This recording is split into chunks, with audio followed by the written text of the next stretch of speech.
if you remember a wrestler called Zarinoff Leboeuf here in Quebec. He was tag team with Gilles the Fish Poisson back in the 70s. Grand Prix. So if you Google up Zarinoff Leboeuf, you'll see him and Gilles Poisson were Grand Prix tag team champions, this and that. He had roughed up my brother Armand when he started because he was insulted that they had booked him against my brother Armand because my brother didn't have enough experience, you know, and he was a former champion and all that. We were in Rimouski. My brother comes out of the ring. His face is all marked. His eyes are glazed over. I said, "What happened to you?" He said, "I don't know. He was marked everywhere." He said, "I don't know. He was pissed off about something." I asked the referee, "What happened? Was that enough out there?" He said, "I don't know." He said, "I think he was upset because he felt insulted they booked your brother against him because he didn't have it. He felt your brother didn't have enough experience." Is that so? So that night I checked. I looked at every hotel in Rimouski. I looked for Zarinoff Leboeuf. Never found him. 3 days later, we're in La Beauce wrestling. I'm wrestling Pat Patterson on the main event. On the earlier match is Louis Laurence. I don't know if you remember him.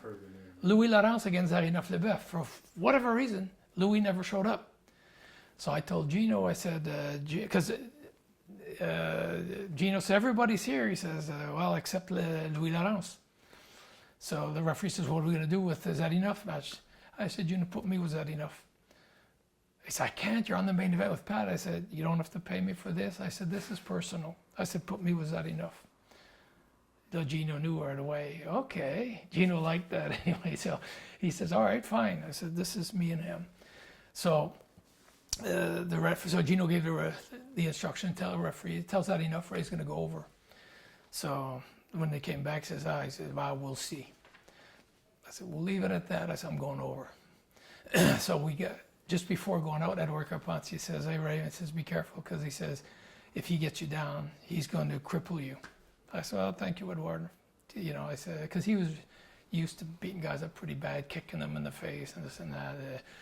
So I said, "I appreciate it," but I said, "He has to get me down." We get into the ring. I get there, and I say, "You were pretty tough against my young brother the other day." So he says, "So?" He's, "What the F do you care?" I said, "I do." And I said, "I'm going to be too strong for you tonight." He says, "We'll see." So, because I didn't want to sucker punch him. So then he could say, "I never expected it." I wanted to tell him what I was going to do and then do it. So he's a pretty big guy. He's 6'3", 260. So I had to use brains to beat the guy because he's stronger, heavier, you know.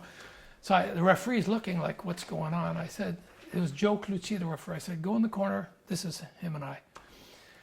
Anyways, it lasted about 3 minutes. It wasn't as spectacular as a wrestling match, but very efficient. I ended his career. He was never seen again, never even got his paycheck, never seen again in a wrestling building. He left Quebec. He lived in the United States. He moved from the province. He was never seen again in the province of Quebec. Pat Patterson was there that night, and he saw that.